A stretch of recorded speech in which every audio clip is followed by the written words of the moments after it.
Hello, this is Spiritual Mixtape. I'm Daisy Mack. This is the energy update for the 23rd to the 29th of March 2026. I want to start by saying thank you. There have been over 1,000 new subscribers on YouTube. Thank you so much for finding and then subscribing. It's really kind of you. I hope that I can continue to deliver value to you and to all my OGs on the audio podcast or my wonderful community in Circle. Thank you for all being here. I always like to start with just a little bit of extra knowledge. And the thing that I'm really drawn to this week is, well, I think everybody is really drawn to the Saturn-Pluto sextile.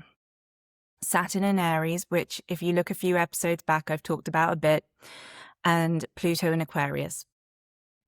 Now, the last time that these two planets met was the 12th of January, 2020, and the aspect that they met in was not a friendly one. So how they meet on the weekend is a sextile, and I like to think of that as a sexy dance. Like it's a hot moment that lifts up both of their positive energies. I think for a lot of people who found themselves here at Spiritual Mixtape or find resonance in my story, this is going to be a significant moment for you. For me, January 12th was the week before my dad's funeral. He had had cancer, but he died unexpectedly very quickly. I had quit my job the 3 months before to spend some time with him. I was going through personal rebuilding. Now, Aquarius is about the collective, and what is happening this week is the collective change. The collective movement is finally syncing with your personal rebrand. And of course, Pluto is all about death, rebirth, cycles, transformations, hidden power.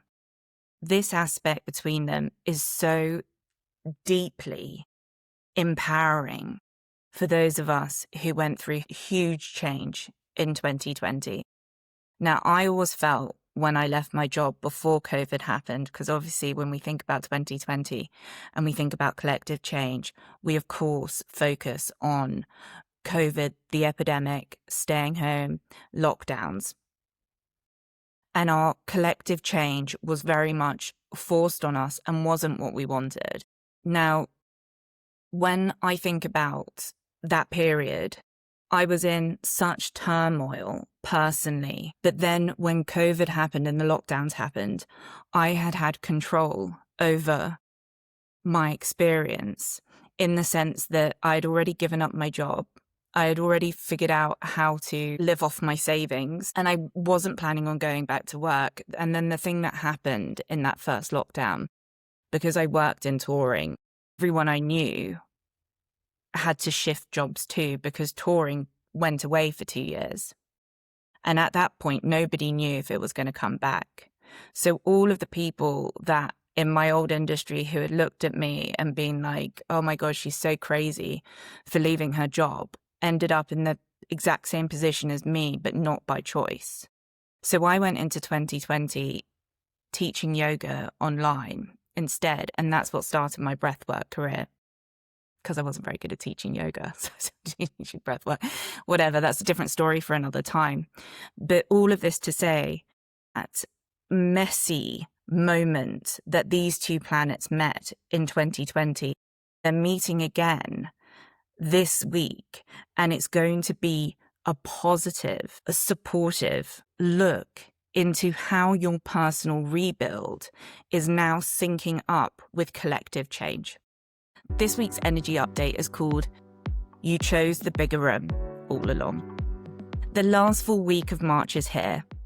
Last week, we started to move towards our North Node, aka our North Star. We felt dialed into all of the big energies of destiny and purpose, but March has not quite finished with us yet.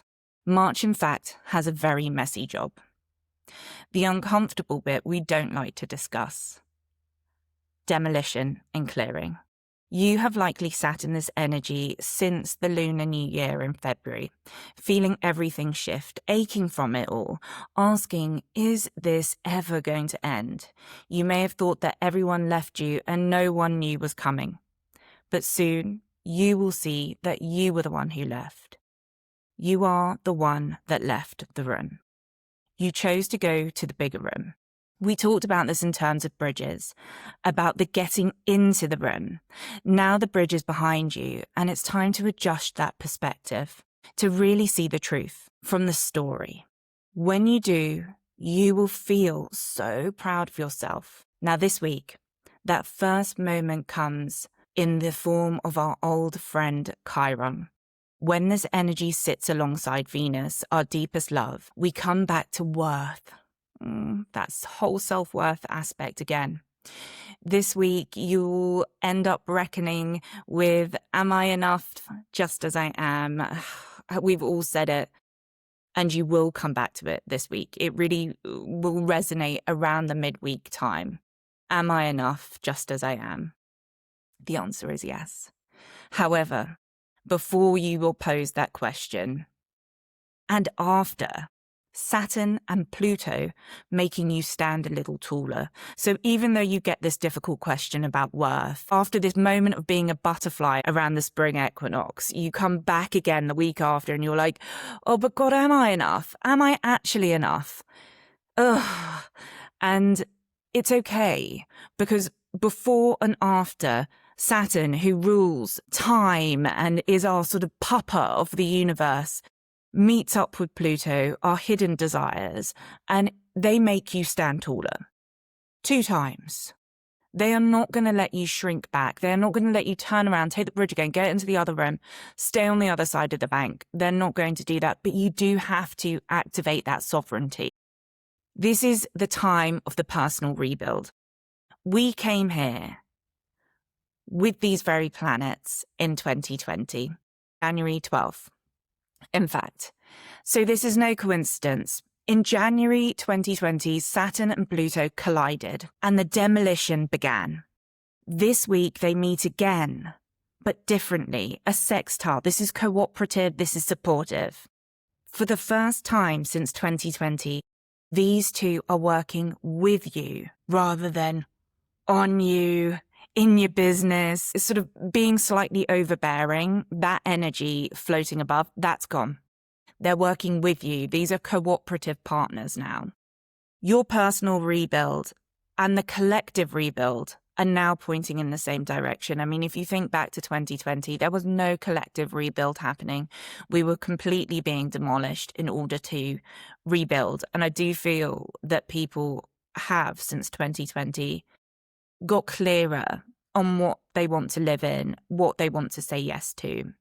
And this is your yes era. Go back, read the last or watch the last update. This is your yes era. What you are building in your life right now has a bigger role. It has bigger structure being built for it. This is the moment where the personal rebuild meets collective transformation, and there's finally a sync up. Think of this week as being in transit, like watching a parcel move through the delivery system. You are between the leaving and the arriving. What does this week ask of you? Well, the close of next week, which is beginning of April, will start to show you the payoff. Solid lines arriving. More than just the inner GPS being locked and feeling alignment, you'll actually see tangible alignment, whether that's people, places, commitments coming to life. You need to own the empty space that you have created and are sitting in, rather than filling it with all the things you no longer need just because the space is making you feel uncomfortable. Lap up this space. Create that too muchness. Enjoy this moment because the reveal is coming, and when it does, it's all systems go. Now, this has to be a quicker update this week, so I'm not going to read the full days to note. I'm just going to give them to you here. The one that I'm paying attention to, I always do. You can see behind me my beautiful gong tuned to the frequency of Chiron. I dial very much in to the wounded healer. So I'll be paying attention to Thursday when Venus laps up, sits next to Chiron. It's very tender. It's really that day where we ask ourselves, am I really enough? Just as I am. Is this okay? Will people want me? Do I want me? What's happening here? And you get into a little bit of a muddle with all of the old self-worth pieces. But all that's doing is making you stand taller in your own sovereignty as opposed to ego, and feeling good eventually about who you truly are. Just bear with it. It will have good repercussions, even if it doesn't feel great in the moment. Now, the other day I'm paying attention to always is a Master 22 day. If you know me, you know that I love the numerology. This is a builder day. It is the day that you activate plans, whether they're personal or professional. Think about Friday. It doesn't have to be about the work. It can be about a friendship you've been cultivating. It can be about those firehorse people. It can also be about how you're the firehorse in a relationship. Open up your home. Who are you opening it up to? Have them over for a Friday evening powwow. Doesn't have to be a drink, all of those things. Use that day, use that energy. Like I've said before, we don't have much 11 energy, which is pure angelic frequency. We have 22 energy for the next 4 years. So use it. Become really familiar with it.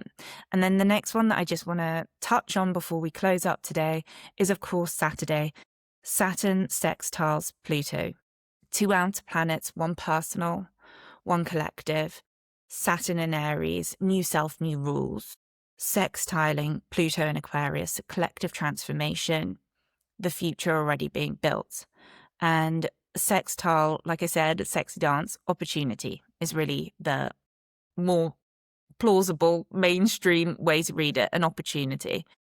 Your personal new beginning, set on the backdrop of, the way I see it in my head is I see it on the backdrop of New York. So growing up in the 90s and watching films in New York, even, I'm going to use this one, Working Girl. Do you remember that film?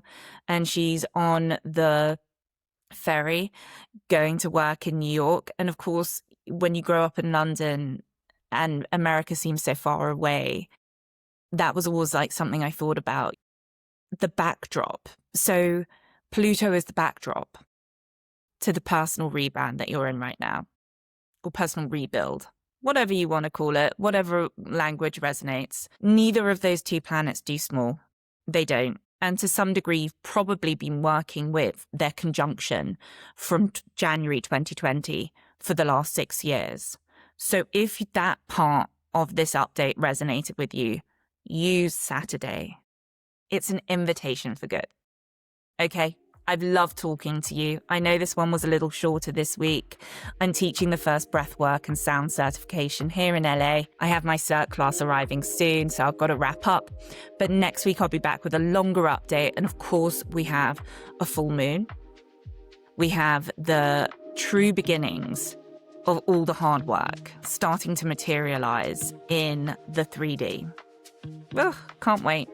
As ever, thank you so much for being here. Please, please, please drop your comments in. I love hearing from you. And wherever you're listening or watching, please like, subscribe, and come back next week. Bye.